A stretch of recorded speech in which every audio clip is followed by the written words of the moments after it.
하나님께서는 시내산 불 가운데 구름 가운데 흑암 가운데 임하셔서 이스라엘 백성들과 십계명 언약을 세우셨습니다. 이스라엘 백성들은 그 하나님의 위엄 앞에 두려워서 떨며 모세 통해서 전해주시는 하나님의 모든 율법과 규례를 지키겠노라 이렇게 맹세했습니다. 그러나 하나님께서 모세에게 십계명을 돌 위에 새겨주시는 40일 동안을 기다리지 못하고 산 아래에서 금송아지 만들어서 절을 하고 제사했습니다. 그 모습을 보신 하나님은 진노하셨죠. 그리고 이스라엘 백성들을 진멸하려고 하셨습니다. 모세는 중보자가 되어서 시금을 전폐하고 엎드려 40주야를 하나님 앞에 기도했습니다. 저들을 멸하시면 하나님의 이름이 애굽 사람들에게 조롱당할 것입니다. 주의 종 아브라함, 이삭과 이스라엘에게 하신 언약 기억하여 주옵소서. 긍휼 베풀고 자비 베풀어 달라 기도한 것이죠. 모세의 간절한 기도에 하나님은 마음을 돌이키셨습니다. 우리도 진노 중에 다 죽을 수밖에 없는 죄인들입니다.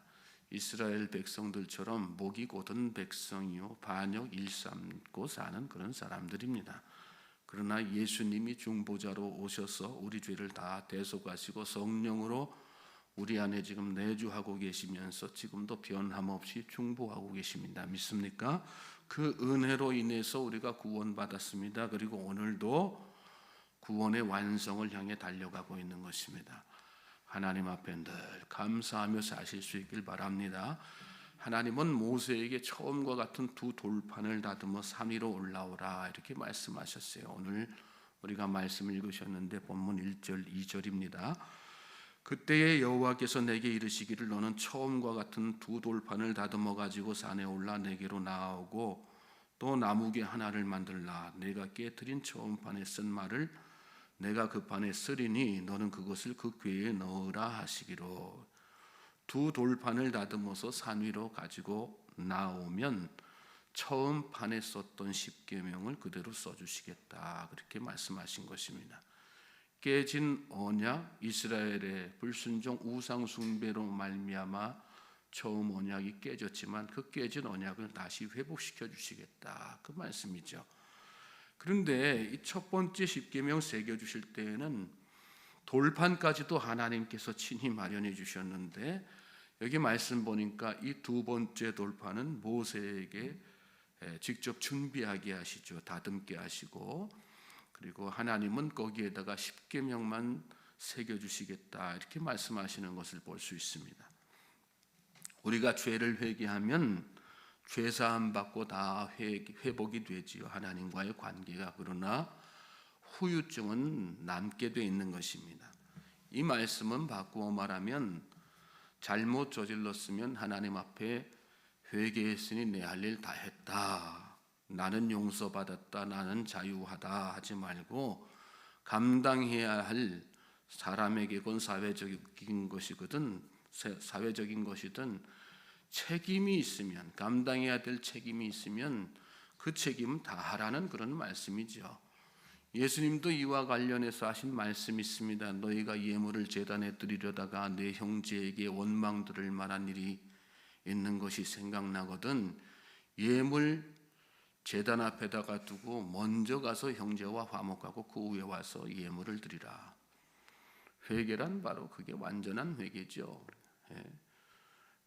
가끔 가다가 예수 믿는 사람들 중에 그런 책임 하나도 안 하고 나는 하나님 앞에 회개했으니까 됐다 하고 책임에 대해서 소홀히 하는 사람들이 있습니다.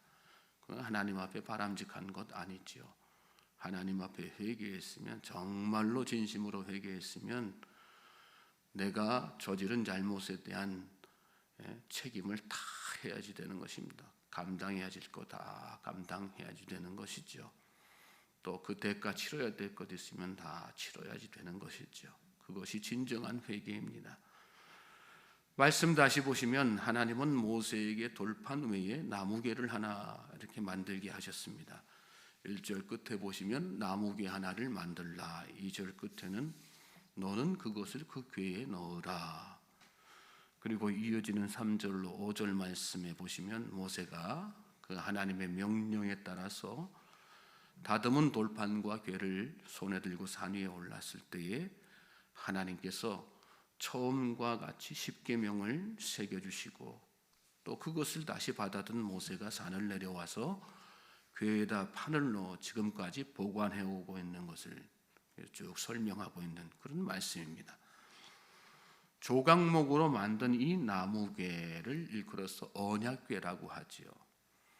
언약궤는 삼위일체 하나님을 상징합니다.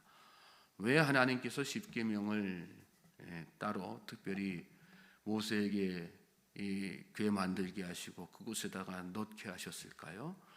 말씀이 하나님이신 것을, 또 말씀이 예수님이고 말씀이 성령님이신 것을 깨닫게 하시기 위해서 그렇게 언약궤에다가 넣게 하신 것입니다. 또 하나님은 성막의 지성소에 이 언약궤를 위치하게 하시고 또 성막을 이스라엘 진영 중앙에 위치하게 하심으로 하나님께서 이스라엘 백성들과 항상 함께 하신다는 사실을, 또 이스라엘 백성들은 반대로 항상 말씀을 중심으로 해서 하나님과 함께 동행하도록 이렇게 하신 것입니다. 하나님의 백성들은 삼위일체 하나님과 늘 함께 해야지 되는 줄로 믿습니다. 하나님과 함께하는 것은 뭘까요? 말씀과 함께하는 것입니다. 하나님과 함께하는 것은 감정적으로 함께하는 것 아니고 신비적으로 뭘 함께하는 게 아닙니다. 하나님과 함께한다고 하는 것은 말씀과 함께하는 것, 말씀과 함께하는 것이 주님과 함께하는 것이라는 사실을 잘 깨닫고 마음속에 늘 말씀을 새기면서 사실 수 있는 저와 여러분 될 수 있길 바랍니다. 6절에서 7절 말씀은 아론과 엘르아살이 대를 이어서 대제사장직 수행한 것에 대해서 말씀하고 있죠. 그리고 7절로 9절 말씀은 레위인이 언약궤의 이동을 책임진 것에 대해서 특별히 말씀하고 있습니다. 대제사장은 지성소 안에 있는 언약궤를 관리하는 그 책임을 맡았죠. 지성소 안에는 대제사장만 이렇게 들어갈 수 있었거든요. 지성소 안에는 언약궤가 있었지 않습니까? 그 언약궤는 대제사장만 이렇게 가까이 갈 수 있는, 대제사장은 어떻게 보면 특권이죠. 책임이자 특권입니다. 또 레위인은 이스라엘 진영이 이동할 때에 언약궤를 옮기는 역할을 특별히 이렇게 맡았죠. 대제사장과 레위인은 하나님의 말씀을 가장 가까이 해야 되는 그런 사람들인 것입니다. 8절에 보면 여호와께서 레위 지파를 구별하여 여호와의 언약궤를 매게 하며 이런 말씀이 나오는데, 레위 지파는 말씀을 어깨에 매는 책임을 감당해야만 했던 것이죠. 여러분, 그리스도인은 이 시대 제사장이고 레위인입니다. 믿습니까? 말씀을 항상 가까이 해야지 되고 말씀의 무게를 감당해야지 되는 사람들입니다. 레위인들이 어깨에 맨다는 얘기는 그 언약궤의 무게를 다 그들이 감당해야지 되는 상황 아니겠습니까? 말씀의 무게를 다 감당하며 사는 것, 그것이 신앙인의 삶이죠. 그리스도인의 삶이죠. 말씀을 가볍게 여기고 또 말씀에서 벗어나는 삶을 살아서는 안 되는 것입니다. 다윗 때에 그런 일이 있었죠. 빼앗긴 언약궤 되찾아오는데 원래 법대로 하면 다 이렇게 레위인의 어깨에 매가지고 다 이렇게 와야지 되는데 너무 급한 마음에 빨리 이 언약궤를 이동시키고자 다윗이 어떻게 합니까? 수레에다가 실어가지고 오지 않습니까? 하나님 그 일을 기뻐하지 않으셨어요. 여기 언약궤를 어깨에다 매는 것이 있다, 이런 영적인 의미가 다 있는 것이거든요. 그런데 그것을 그냥 수레에다가 싣고 오다가 나중에는 사고가 나가지고 결국 웃사라고 하는 사람이 비참하게 죽고 마는 그런 참담한 상황. 그래서 더 이상 언약궤를 옮기지 못하고 한참 동안을 그렇게 다시금 방치하는 그런 안타까운 시간들을 이렇게 보내는 장면들 우리가 다 말씀 통해서 배우게 되죠. 깨닫는 것이 다 있어야지 되는 것입니다. 하나님의 무게, 이 말씀의 무게를 그리스도인들은 잘 감당해야지 됩니다. 그런데 이 무게가 사실 우리 살다 보면 가벼운 무게가 아니죠. 언약궤를 네 귀퉁이에 네 사람이 이렇게 매는데 네 사람이 매는 이 언약궤의 무게가 그 안에 돌판도 들어가고 다른 거 들어가고 언약궤 자체의 무게도 있고 얼마나 사실은 무게가 나가는 것이겠으면 쉬운 일이 아니죠. 말씀의 무게라는 것도 마찬가지입니다. 우리가 신앙생활하면서 말씀 잘 지켜야지 하지만 그 무게감이라고 하는 게 가벼운 무게감이 아니지 않습니까? 내 힘으로 하면 말씀의 무게감을 감당할 수 없습니다. 그러므로 우리는 늘 성령 충만해야지 됩니다.